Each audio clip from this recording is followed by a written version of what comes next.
BCA second, chapter number 2, natural resource and associated problem. म्हणजे नैसर्गिक संसाधने आणि त्याच्याशी संलग्न समस्या. Natural resource and associated problems. आता सगळ्यात फर्स्ट की नॅचरल रिसोर्स म्हणजे काय आहे? नॅचरल रिसोर्स कशाला म्हणायचं? The environmental factors which fulfill the needs of human and help to improve lifestyle are called as a resource. The environmental factors which fulfill the needs of human and help to improve lifestyle are called as a resource. ज्यामुळे मानवाच्या गरजा पूर्ण होतात, जीवनशैली उंचावते, त्याला natural resource असं म्हटलं जातं. द एन्व्हायरमेंटल फॅक्टर्स पर्यावरणातील ज्या घटकाच्यामुळे fulfil the needs of human and help to improve, पर्यावरणातील ज्या घटकाच्यामुळे मानवाच्या गरजा पूर्ण होतात आणि लाईफस्टाईल म्हणजे जीवनशैली उंचावते, अशा घटकांना रिसोर्स किंवा नॅचरल रिसोर्स असं म्हणायचं. Development of any nations depends upon the quantity and quality of resource. From last couple of years, increasing industrialization and urbanization caused deterioration of natural resource. There is always imbalance developing between increasing population and limited natural resource. There is always imbalance developing between increasing population. लोकसंख्या वाढल्यामुळे हा imbalance झालेला आहे. Natural resource किंवा निसर्गाच्या मधला जो imbalance झालेला आहे, त्यामुळे हे नैसर्गिक साधन संपत्ती किंवा नैसर्गिक साधन संपत्ती ह्या संपत आहेत किंवा संपत चाललेल्या आहेत. Changing lifestyle cause over use of natural resource use which leads to environmental deterioration. If it continues like this, then in future human will be unable to fulfill their basic needs. नैसर्गिक साधन संपत्ती संपत चाललेली आहे, त्यामुळे मानवाला त्याच्या मूलभूत गरजा भागवणं सुद्धा अशक्य होऊन बसलेलं आहे. There is need of sustainable development without imbalancing environment. त्याच्यासाठी सस्टेनेबल डेव्हलपमेंटची आवश्यकता आहे, म्हणजे शाश्वत विकासाची आवश्यकता आहे. नॅचरल रिसोर्ससाठी, त्याच्यानंतर जो निसर्गाच्या मध्ये इम्बॅलन्स झालेला आहे तो बॅलन्स करण्यासाठी सस्टेनेबल डेव्हलपमेंट म्हणजे शाश्वत विकास, चिरकाल स्थायी टिकणारा विकासाची आवश्यकता आहे. For future point of view, considering the limit of growth of natural resource, the suitable distribution of natural resource is necessary. This is need of not only present but also future generation. आपल्याला पुढच्या पिढीसाठी नैसर्गिक साधन संपत्तीचे किंवा पर्यावरणाचे फायदे जर उपभोगायचे असतील तर पर्यावरणाचं संतुलन करणं आवश्यक आहे. आता हे नॅचरल रिसोर्सच्या मध्ये दोन प्रकार आहेत. नॅचरल रिसोर्स कुठले कुठले आहेत तर नॅचरल रिसोर्सच्या मध्ये ह्याच्या आधी सुरू झालेलं असेल तुम्हाला शाळेमध्ये वगैरे असं सायन्सला झालेलं असेल. नॅचरल रिसोर्सचे प्रकार, नॅचरल रिसोर्स दोन प्रकार आहेत. त्याच्यामध्ये रिन्युएबल रिसोर्स आणि नॉन रिन्युएबल रिसोर्स किंवा रिव्हर्सेबल रिसोर्स आणि नॉन एक्झॉस्टेबल रिसोर्स. पुनर्निर्मितीक्षम संसाधने आणि अक्षय किंवा अपुनर्निर्मितीक्षम संसाधने असं त्याला मराठीत म्हटलेलं आहे. आता रिव्हर्सेबल रिसोर्स कुठले कुठले आहेत? The resource which are ample in future of or if they are used once, then this resource regenerated by natural process or by human activities. Such resources are called as a reversible resource. The resource which are ample in nature or if they are used once, these resource regenerated by natural resource by human activities. Such resources are called reversible resource.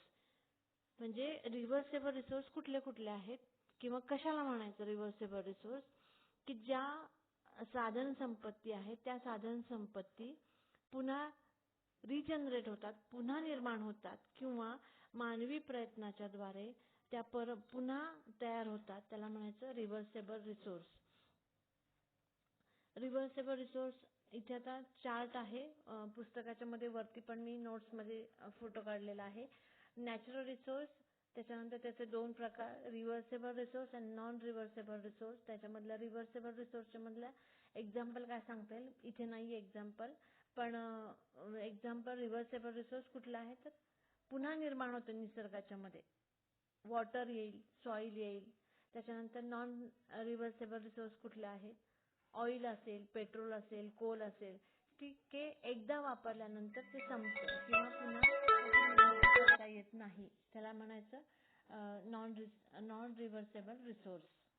एकदा वापरल्यानंतर त्याची पुनर्निर्मिती करता येत नाही किंवा पुन्हा निर्माण होत नाही निसर्गाच्या मध्ये किंवा नैसर्गिक प्रयत्नाच्या द्वारे किंवा मानवी प्रयत्नाने सुद्धा निर्माण होत नाही, ते non renewable resource. Coal, oil, petrol एकदा वापरल्यानंतर ते नष्ट होतं, संपून जातं. तर रिन्युएबल रिसोर्स वॉटर आहे, सोल आहे, ते पुन्हा निर्माण होतं. जमिनीच्या मध्ये पाण्याची क्षमता, पाऊस पडल्यानंतर पुन्हा पाण्याची क्षमता किंवा पाण्याची लेवल आहे ती निर्माण होते असते. जमीन आहे, जमिनीच्या पुन्हा त्याच्या जमीन आपल्याला वापरता येत असते, पुन्हा निर्माण होते. म्हणजे कशी की जी शेती योग्य जमीन असेल ते पुन्हा आपण नॉन ॲग्रिकल्चर करून ती जमीन आपल्याला पुन्हा त्या जमिनीच्या वरती त्याचा वापर करता येतो. अशा प्रकारे ह्या रिव्हर्सेबल रिसोर्स आहेत. त्याच्यानंतर नॉन रिव्हर्सेबल रिसोर्स कशाला म्हणायचं, त्याची डेफिनेशन काय आहे. Non reversible resource, these resource, आता सांगितले मी की जे वापरल्याने पुन्हा निर्माण होत नाही, पण त्याला डेफिनेशन मध्ये कसं बसवायचं. These resource are available in limited quantities on earth. जी संसाधने आहेत, जी संसाधने कमीत कमी क्षमतेने किंवा कमीत कमी नगसंख्येने जी पृथ्वीवरती अस्तित्वात आहेत त्यांना म्हणायचं non renewable resource. These resources are available in limited quantities on earth.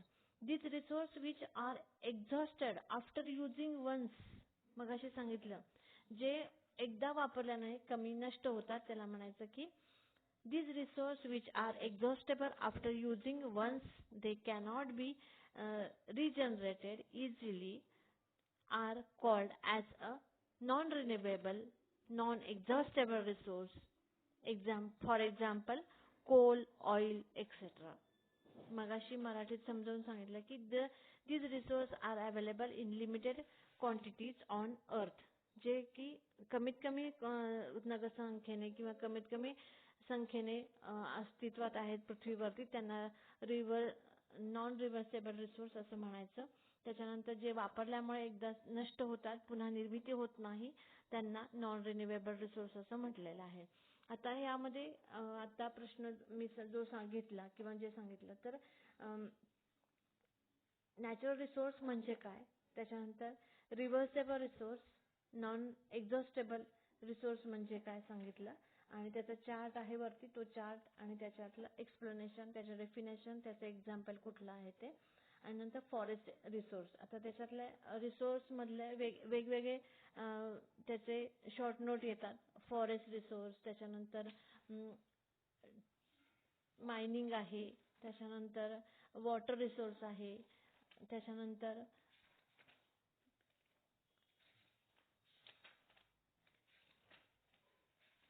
एक मिनिट ह्याच्यावरती प्रश्न येतात म्हणून फूड रिसोर्स आहेत.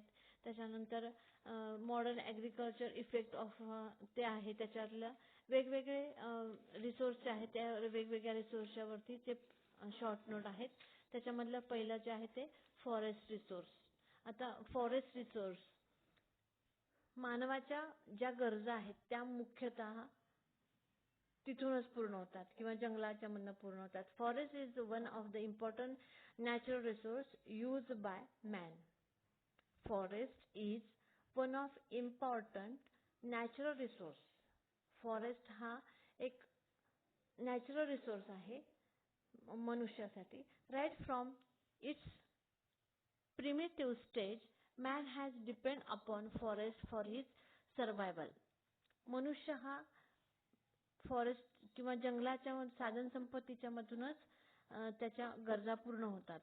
पूर्वीचे लोक बघा जंगलाच्या मध्ये राहत असत, कंदमुळं खात असत, तिथेच त्यांच्या गरजा पूर्ण होत असतात आणि जंगलाच्या मधल्या ज्या काही गोष्टी आहेत त्याच्यामधनंच तो अग्नी निर्माण झाला, काठ्या गोळा करून दगडावरती दगड घासून वगैरे तिथूनच पुढे डेव्हलप होत गेलं. Forest are known to perform survival ecological function such as the continuous cycling of air, water, they strength of hydro hydrogenic system by retaining underground water and reducing foods. They prevent soil erosion and also provide food, fuel, fodder, particularly to local poor millions, and drive their livelihood from collecting mere forest produce that is available without cutting of tree and process on woods. मगाशी सांगितलं की मानवाच्या ज्या गरजा आहेत त्या जंगलाच्या साधन संपत्तीतून किंवा जंगल संपत्तीच्या मधनं निर्माण होतं किंवा त्यांच्याकडनं पूर्ण केल्या जातात. अंडरग्राउंड वॉटर असेल, त्याच्यानंतर फ्युएल असेल, अग्नी असेल, त्याच्यानंतर पाणी असणार आहे, ते पाणी सुद्धा आहे, त्याच्यानंतर लाकूड असेल, ह्या लाकडाच्या मधनंच नंतर अग्नी तयार केला गेला, नंतर त्याच्यानंतर पुन्हा वृक्ष असतील, त्या वृक्षांच्या पासून सुद्धा मानवाच्या गरजा पूर्ण होतात. अशा प्रकारे फॉरेस्ट म्हणजे फॉरेस्ट रिसोर्स हा खूप युजफुल आहे. फॉरेस्टच्या मधनं मानवाच्या गरजा पूर्ण होतात. त्याच्याच बरोबर पुढं इंडस्ट्रियलायझेशन झालं, त्याच्यानंतर खूप मोठ्या प्रमाणाच्या मध्ये जंगल संपत्ती आहे ती जंगल संपत्तीच्या मध्ये तोड झाली, जंगल संपत्तीच्या वरती घाला घातला गेला. म्हणून फॉरेस्ट रिसोर्स जरी आपल्या मानवाच्या गरजा पूर्ण करतात पण त्याच्यामधून खूप मोठ्या प्रमाणाच्या मध्ये जंगल संपत्ती जी आहे ती जंगल संपत्ती नष्ट होत आहे. कशामुळे तर इंडस्ट्रियलायझेशनमुळे. A large population is employed and industries which use forest produce as a raw material. Raw material म्हणून फॉरेस्ट कडे बघितलं जातं. त्यामुळे जंगल संपत्तीच्या ही संपत चाललेली आहे. In the industrialized water, forest is still one of the vital resources, but for the tribal community who lives in forest are millions of people who stay on the boundary of the forest. It is the only source of sustenance directly or indirectly, as all of their basic requirements are met by forest and associated ecosystem. Industrialisation मुळे खूप मोठ्या प्रमाणामध्ये जंगल संपत्ती ही वापरली गेली. त्याच्यानंतर लोकसंख्या वाढली. त्यामुळे वाढत्या लोकसंख्येच्यामुळे खूप मोठ्या प्रमाणाच्या मध्ये जंगल संपत्तीच्या मधनं तोड होऊ लागली किंवा जंगल नष्ट होऊ लागलेत. आपण नंतर आता पेपरमध्ये वाचतो की ज्या काही वस्त्या आहेत त्या वस्त्या खूप वाढल्या गेल्या किंवा पुण्याच्या ठिकाणी शहराच्या मधल्या असेल तर अगदी डोंगराच्या वरती झाडं तोडून हे सगळ्या जे काही वस्ती आहे, राहण्याची ठिकाणं आहेत, इमारती आहेत त्या उंच उंच बांधल्या गेल्या. 7-7 मजली म्हणजे 7 मजली तर खूपच कमी झालं, 10-12 मजली इमारती उभ्या राहायला गेल्या. आणि ही नैसर्गिक साधन संपत्ती आहे, ही नैसर्गिक साधन संपत्ती यामुळे कमी झाली आणि मानवाला ह्या नैसर्गिक साधन संपत्तीच्या पासून उपयोग जरी होत असला तरी सुद्धा मानव आपल्या फायद्याच्यासाठी या नैसर्गिक साधन संपत्तीवरती घाला घातलेला आहे आणि ही नैसर्गिक साधन संपत्ती नष्ट होण्याच्या मार्गावरती आहे. फॉरेस्ट रिसोर्स मानवाच्या गरजा पूर्ण करतात किंवा फॉरेस्ट नैसर्गिक साधन संपत्तीच्या मधनं ही नैसर्गिक साधन संपत्ती जंगल यामधून मानवाच्या गरजा जरी पूर्ण होत असल्या तरी सुद्धा मानव स्वतःच्या फायद्यासाठी ही जंगल संपत्ती तोडून त्याच्यावरती अतिक्रमण करत आहे. आणि म्हणून ही जी संसाधनं आहेत ही संसाधनं मानवाने ही टिकवली पाहिजेत. म्हणून मागच्या वर्षी जे आहे ते मागच्या वर्षी 33 कोटी वृक्ष लागवड योजनेचा कार्यक्रम वगैरे असे महाराष्ट्र शासनाच्याकडनं उपाययोजना त्याच्यावरती पर्यावरणाचं संतुलन राखण्यासाठी केलेले आहेत. हे फॉरेस्ट रिसोर्सची ही एक शॉर्ट नोट इथे कंप्लीट केली. त्याच्यानंतर नॅचरल रिसोर्स म्हणजे काय आणि त्याच्याशी संलग्न समस्या कुठल्या आहेत हे सांगितलं. इथे थांबते. त्या पुढच्या वेळेला पुढचं घेते.